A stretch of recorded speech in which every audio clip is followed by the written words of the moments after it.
Thanks for listening while we take that short break here at Revolution Radio, freedomslips.com. And now we're going to get back to your host.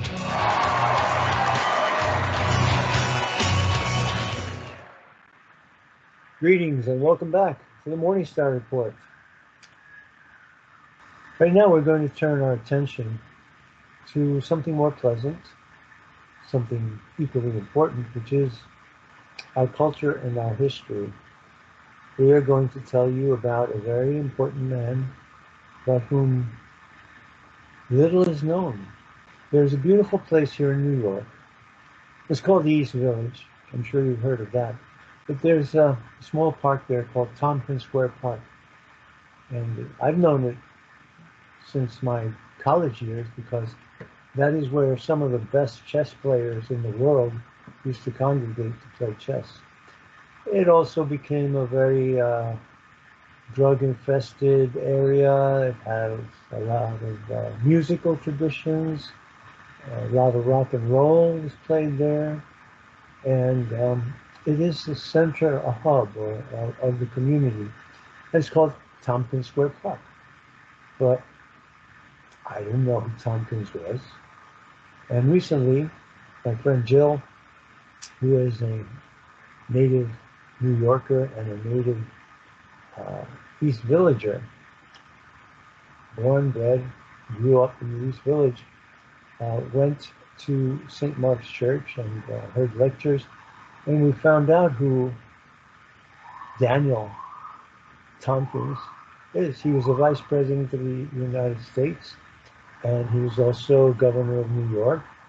So Jill asked me if she could give you a short talk, or a long talk, about Daniel Tompkins, who was born on the summer solstice, June 21st, 1774. So, my friend Jill, I'll tell you now. Thank you, Robert, for the opportunity to share with the listeners about this interesting story in our history in America. I think through the story of Mr. Tompkins, a lot of light can be shed on American history. His last year as governor of New York, he set the date for slavery to be ended in New York State to be 1827. And that did come to pass. Apparently slavery had been in the process. Many people were working on how to end slavery in New York State, and there were many stages to it. And there were different aspects to this process and who was involved, but they did set a date. 1827 that date was set by Tompkins, and that was indeed the day the time it was ended. So let me just tell you about Mr. Tompkins. He was, as Robert said, he was born in 1774, and that makes this year the 250th anniversary of his birth. So it's wonderful to take a few moments to remember him as best we can. So basically, he was born during the whole American Revolution time, and he was 7 years old in 1781 when the revolution was concluded and officially. So I think he was really formed during that very unusual period. And when he was about 16 years old, he attended Columbia University in New York City. And while he was there, he met a man who just arrived a year ago before that to teach law there. And he became his apprentice after graduating from Columbia. And that man was named Monroe, from originally of Scottish descent. So he apprenticed in his law firm, and then in 1797, he did pass his exam, became a lawyer, was admitted to the bar to practice law in New York City and state. 1 year after that, he married a woman named Hannah Minthorn, and he was 23, she was 16, and they started a family in Staten Island. They bought a farm, which was generally what people of means could do in those days. Everyone was involved in farming because everyone was involved in their own food production and making what they needed for their life. But generally, if they were wealthy, they had helpers doing that, including slaves. And on their farm in Staten Island, they also were able to create a kind of town. So their farm became the center of life of a town. Basically, they were both of substantial means. So as a result of this living there, they started the Staten Island Ferry, what became the Staten Island Ferry, and they had 8 children. So in 1801, he was invited to be part of the New York State Constitutional Convention, the very first one, which was going over what should be the New York State Constitution, what it should consist of. Ever after that year, from that year on till the very end of his life, he lived a little more than 50 years old. Every single year of his life, he was doing something very significant in public service, which is kind of unusual. He never ever had a rest. So in 1802 to 1803, he became member of the New York State Assembly. It may have helped that his father-in-law was an alderman, which means someone that was involved in politics of a particular area, in a high-ranking position of discussing government of a certain area. So in 1804 to 1807, he became an Associate Justice of the Supreme Court of New York, in looking at judicature laws. And then in 1807, he was elected to be governor of New York State. In those years, they had 5-year terms, and he was elected 2 times to be governor. So he was governor from 1807 to 1817. Now, this happens to be the time of the War of 1812, when that whole conflict was beginning, the duration of it, and the end. Now, we don't always learn that much about the War of 1812, but it was very significant, and during that time, the British burned the Capitol, which had been located at that point in Washington, D.C. They burned it to the ground. So the Capitol had to be moved to New York City again, in Manhattan, and I'm wondering if a particular building I've seen on 14th Street and 2nd Avenue, which happens to say U.S. Senate, and I wonder if that may be, I have to research a bit more, if it may have been the house where the Senate was staying for a while. But, so he had contact with people in the national government, as it was at that time, very different from now. Then it turns out that he took a very strong focus as governor on the troops. He was very dedicated to the people that were volunteering to serve in armed conflict, if it was needed, and other capacities. So he offered to be very involved with their training. He had some training in military in West Point. and he was one who had some talent in that to share when he did. He also apparently gave a lot of his own money, in fact, all of his own money, for things that the troops needed, such as clothing and supplies when that was not available. This is a very interesting story, and so clearly he was very dedicated to this victory that was eventually established. It's very, very interesting that he began to train the troops in a little square that may be very close to the park, where Tompkins Square Park is now.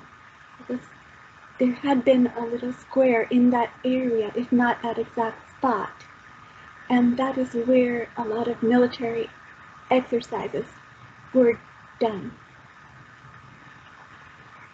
So sadly, just at the very end, when the war was coming to an end in 1814, he had a terrible accident and fell off his horse and sustained a very serious injury till the end of his life.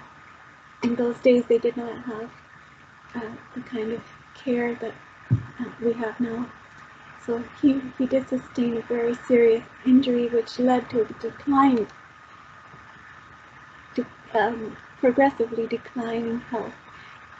However, he still remained in public service in the highest positions, even with his difficulty in his health, also his financial difficulty, which happened after the war, because of all the money he had given of his own to the soldiers, and was not able to provide the necessary quality of accounts that they had asked to reimburse him, apparently. So it took a long time to work it out as a reimbursement, and so he died rather poor, or under financial strain. So, however, he continued, and in those days they did have a lot of drinking going on, because there was not always fresh water available to people, and especially in the upper class, it was customary to drink frequently throughout the day, and he did have trouble, perhaps because of his pain, with becoming too affected by the drinking.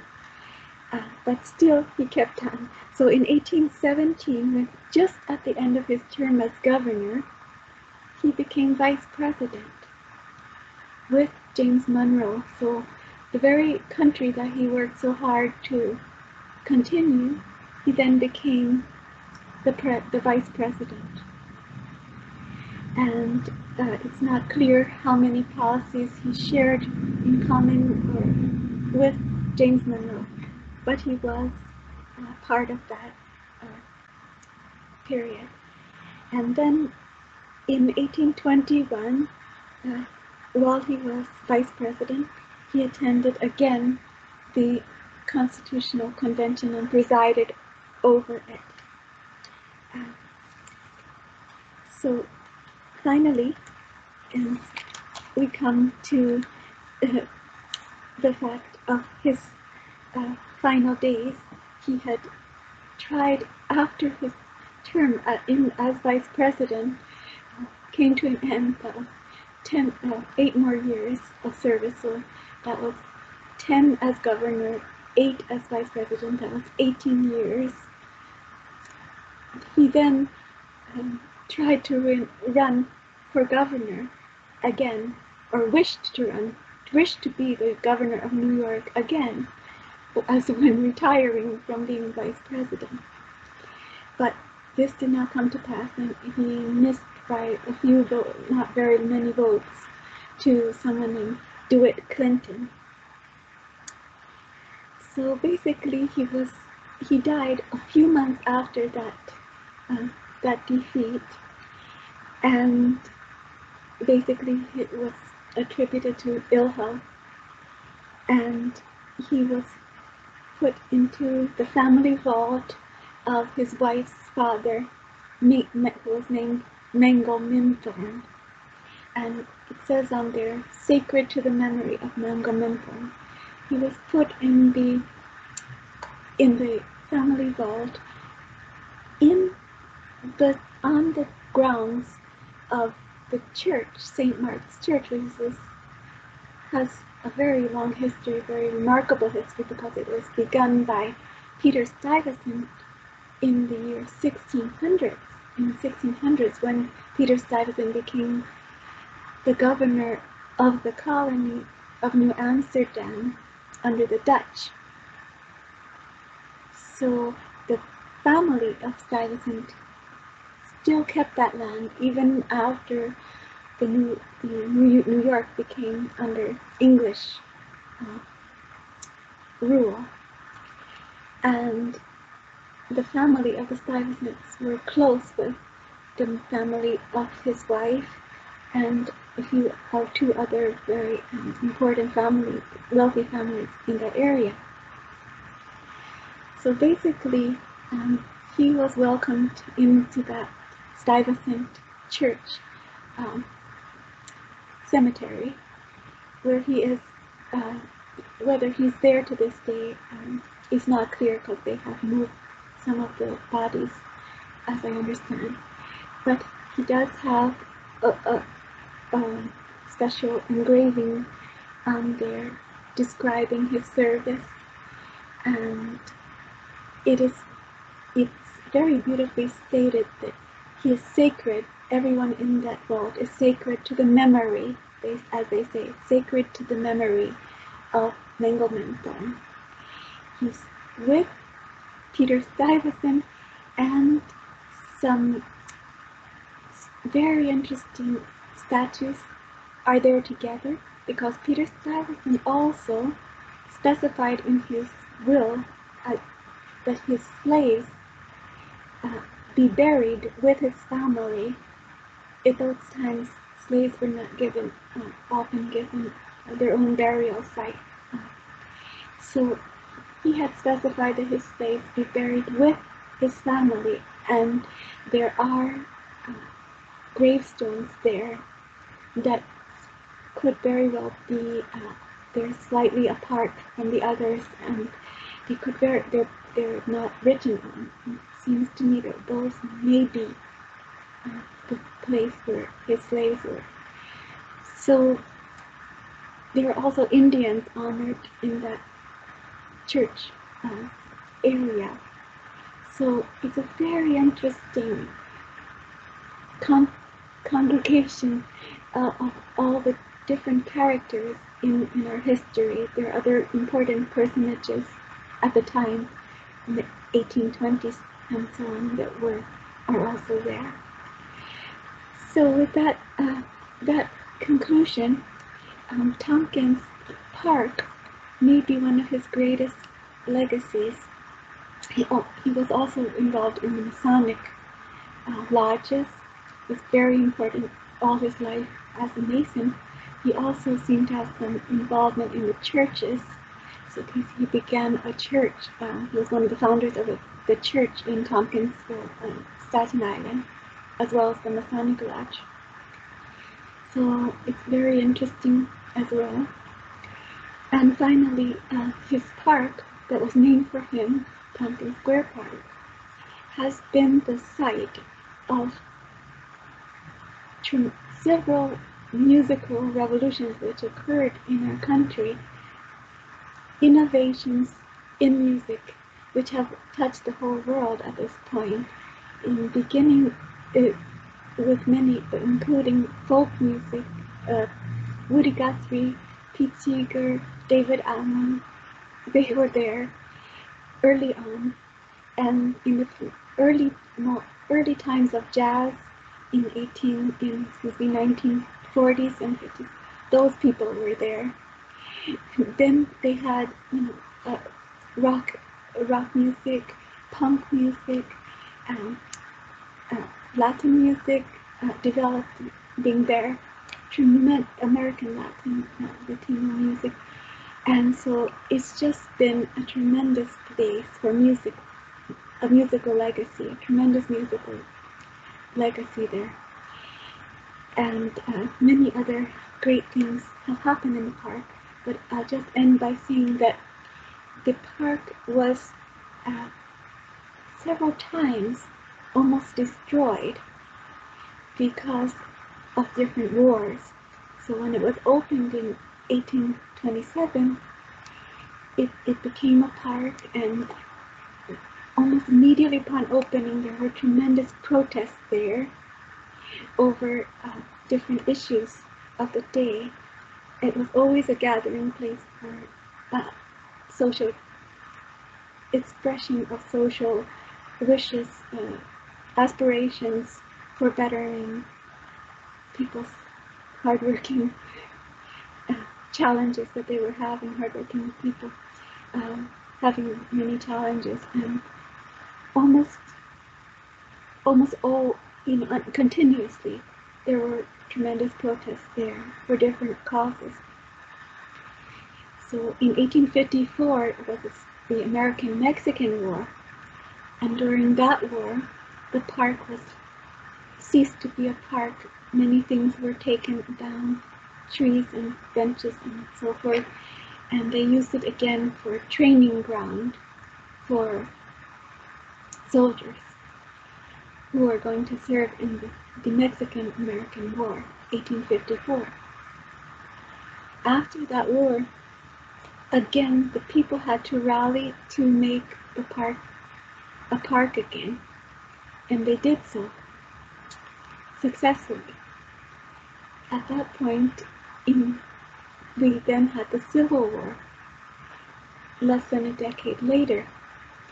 So the beginnings of the Civil War, and again, the park had to be completely changed to become again a military training ground.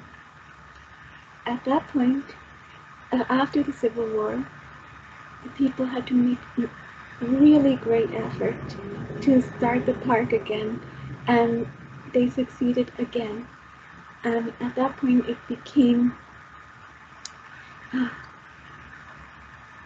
it had interest for Olmsted and Fox, who were involved in Central Park, making Central Park, and they contributed to the design of it, including planting certain trees, which have, some of them are still there, and their design and their ideas for the trees have continued to all this time. After that Civil War period, the park then was next affected greatly by Robert Moses, and he again altered the park tremendously, but not in the same way it had been so completely before. But he did change a lot in order to make less space for the protests. It was filled with people, large numbers of people. So, but he also added some ideas that they were having at the time for what should be in a park for children, and etc. So after that, we had a big decline in the park in the 1980s, in that the park became again ceased to exist as a park because it was taken by people in need of homes for being thrown from their homes by gentrification forces, and it became an encampment. So till there was a positive resolution to that very serious problem, most people could not really use the park as it had been used before. And in time, there was an opportunity to have the park again, and again, people had to rally to restore it. And over these years since then, 1990s on, many regular citizens have contributed countless hours to caring for the park, and it did start to become much more filled with plantings and cared for in such a way that people could go on the grass and talk together, be together in the many ways the people of Tompkins Park do. And it truly is many, many ways. And it's called a park for all ages. It truly is that. And it's park for all many other things. So it's very homemade feeling there, home feeling. Many people know each other, and there are bird watchers, there are punk rockers, there are people who've dedicated so many years to festivals there. Latin music, a great Latin music festival is held there every year, supporting all the community musicians as well as others. Charlie Parker Jazz Festival continues there, and it's very important event, very remarkable event, and many other wonderful things happen there, including the efforts that some people make to have concerts with music that's a little off the beaten path. They go through several hurdles to perform their concerts, and they almost always have someone playing music there. They have to get permission from the city, which is very difficult for them. So it's a great story. We have some very wonderful books that have recently been made of the park, books of showing photographs, very truthful books. Some are very difficult things to see, very hard moments of humanity's experiences. But we have some films as well that have been made recently. And I just encourage everyone to look it up and learn, come and visit. And it's a great story for our times, I think. And I think that Daniel Tompkins would be honored to know how his legacy has evolved, and we are grateful for what he contributed of good to our country's history and to our present time. So with that, I'm going to turn it back to Robert, and I thank Robert for the opportunity to share this information. Thank you. That was my resident historian, Jill Benzer, graduate of City College of New York, environmental scientist, and a Jill of all trades.